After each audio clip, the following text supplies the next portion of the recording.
Subscribe कीजिए मेरे Hindi technical hub को और इस बेल आइकन को दबाना ना भूलें ताकि मैं जो भी नई वीडियो डालूं वो सबसे पहले पहुंचे आपके पास। गुड मॉर्निंग दोस्तों, आज फिर एक वीडियो के साथ आपके सामने हाजिर हूँ और आज का जो मेरा सब्जेक्ट है वो है सीएनसी ऑपरेटर। अगर ये चीज़ सीख लेते हैं तो 20,000 रुपये तनख्वाह से उनको कोई नहीं रोक सकता। तो क्या क्या है वो पॉइंट जिससे आप 20,000 रुपये प्राप्त कर सकते हैं, और वो भी 2 साल के अंदर, इससे ज़्यादा नहीं। आपके अंदर जज्बा होना चाहिए सीखने का, करने का, काम करने का, और ईमानदारी से काम करें। तो कौन कौन से पॉइंट है जो आप 20,000 रुपये में 2 साल के अंदर ही आप 20,000 रुपये प्राप्त कर सकते हो मेहनत करके। तो आज का जो सब्जेक्ट वह सीएनसी ऑपरेटर को हाई तनख्वाह लेने के लिए क्या करना पड़ता है। सबसे ज़्यादा बड़े चीज़ नहीं है, 5-6 पॉइंट बताऊंगा तो आप अच्छे से आप तनख्वाह भी ले सकते हो और अपना ग्रोथ भी कर सकते हो। तो सीएनसी ऑपरेटर के लिए, सीएनसी या वीएमसी ऑपरेटर्स के लिए 20 से 25,000 सैलरी गेटिंग के लिए, ठीक है। तो इसके लिए क्या क्या करना है आपको, सबसे पहले आपको सिस्टम्स के बारे में जानकारी होनी चाहिए। सिस्टम, ऑपरेटिंग सिस्टम में सीमेंस और फानुक का, सीमेंस प्लस फानुक, ये ऑपरेटिंग सिस्टम आपको अच्छी तरह से पता होना चाहिए। कीबोर्ड के बारे में अच्छी तरह से पता होना चाहिए। सॉफ्ट की और हार्ड की के बारे में आपको अच्छे से पता होगा तो आप एक अच्छे ऑपरेटर के रूप में उभर सकते हैं।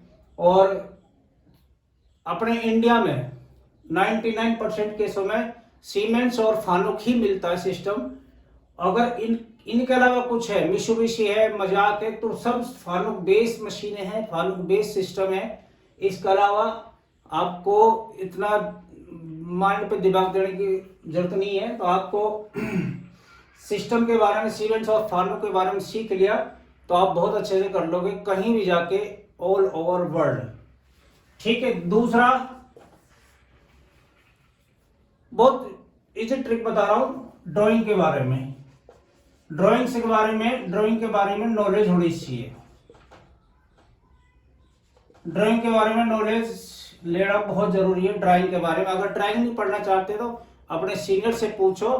आप अपने सीनियर से पूछो या अपने जो हायर पोस्ट का बंदा है, प्रोसेस इंजीनियर है, या आपका जो वर्क मैनेजर है, उससे आप पूछ सकते हो ड्राइंग के बारे में।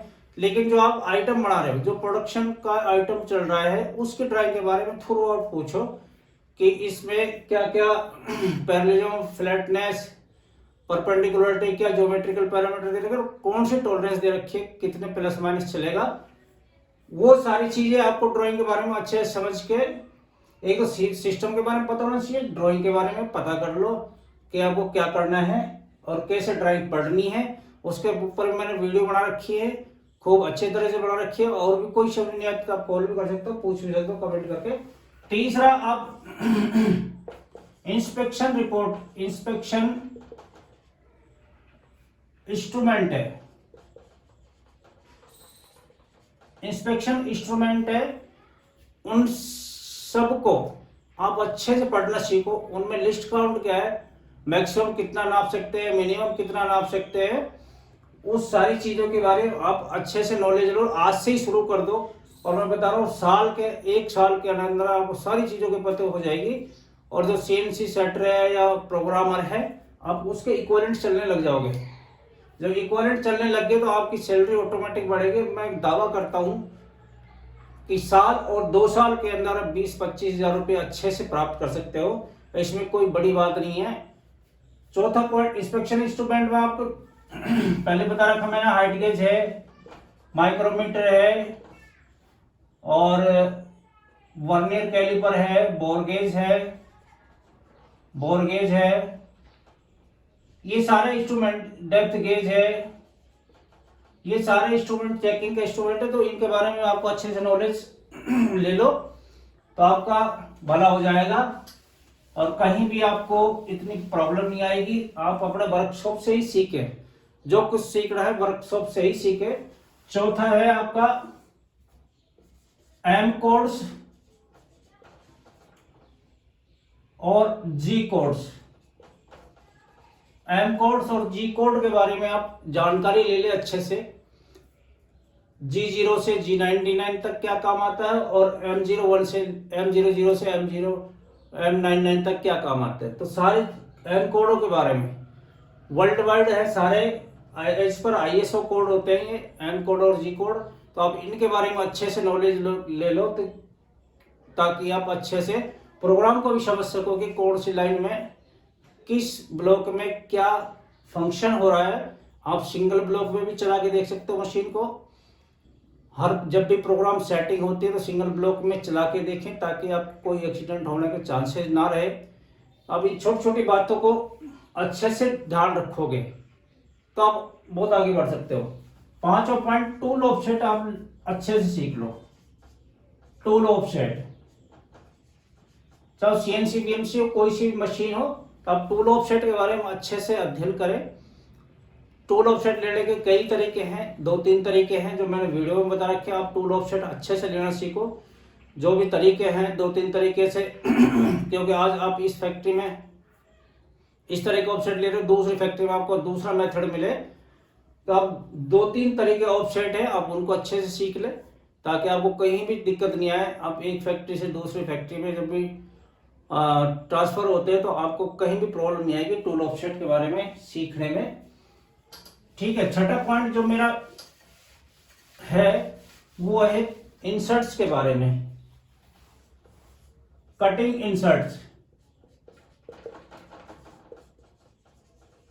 कटिंग इंसर्ट्स के बारे में दोस्तों मैंने आपको वीडियो बना रखा है, और अब मैं भी आप दोबारा बता रहा हूँ। कटिंग इंसर्ट्स के बारे में आपको जो भी इंसर्ट काम में ले रहे हो, थ्रेडिंग की हो, WNMG हो, TNMG हो, तो उसका पूरा नंबर याद रखे। पूरा नंबर ही बोले जब भी आप बोले, जैसे WNMG 080404, तो इस तरह से आप पूरा वर्ड बोले ताकि आपके हैबिट में आए। आप तिकोने चौकोरी ऐसे ना बोले, वो आपके हैबिट को खराब करता है, बोलने की जो क्वालिटी है उसको खराब करता है। तो मैं आपसे रिक्वेस्ट करता हूँ आप जो भी डब्बी के ऊपर लिखी हुई है आप उसी को याद करें, उसी के नाम से बोलें। WNMG 080404 की इंसर्ट चाहिए तो आप उसी का यूज करोगे, उसी का नाम लोगे, तो आपका एक स्पीच क्वालिटी बढ़ेगी। और जब भी आप दूसरी कंपनी में इंटरव्यू देने जाते हैं तो आपका इन्हीं चीज़ों का बहुत प्रभाव पड़ता है सामने वाले के ऊपर कि वो बंदा जानता है काम करना और इसने काम में इंसर्ट ली है। दूसरा जैसे TNMG है 160408, तो आप पूरा नाम ले, पूरा वर्ड ले और इसका मीनिंग्स याद रखें कि इनका क्या क्या मीनिंग्स है। उसके ऊपर मैंने वीडियो बना रखा है, आप अच्छे से उसको वॉच करें। इसी तरह से कटिंग इंसर्ट्स के बाद टूल होल्डर्स है। टूल होल्डर्स का भी आप पूरा नामकरण ले। आप ऐसे नहीं ले कि TNMG का होल्डर चाहिए, W का चाहिए, आप पूरा उसका होल्डर का नाम ले। जैसे बोरिंग बार SCLCL है 09 M09, आप इस तरह से पूरा नाम लेके चले ताकि सामने वाले को लगे कि ज्ञान है बंदे को। तो आप उन्हीं ये पॉइंट जो बता रहा हूं आपको, अगर आप इनको रट लेते हैं, आप इनको समझ लेते हैं, आप इनको यूज कर लेते हैं आपके लाइफ में, तो आपको 25-30 हज़ार रुपये से 20 हज़ार रुपये से कोई नहीं रोक सकता, क्योंकि इन्हीं की दरकार होती है। प्रोग्रामर को भी याद नहीं होती है। मैं आपको बताता हूँ कि प्रोग्रामर को भी इन चीज़ों का पता नहीं होता, वो भी तुक्का मारते रहते हैं। तो आप अपने स्टैंडर्ड से सीखें, सारी चीज़ों को नोट करें, डायरी बना लें। ठीक है, तो आज के लिए इतना, फिर एक वीडियो के साथ मिलेंगे, तब तक के लिए धन्यवाद।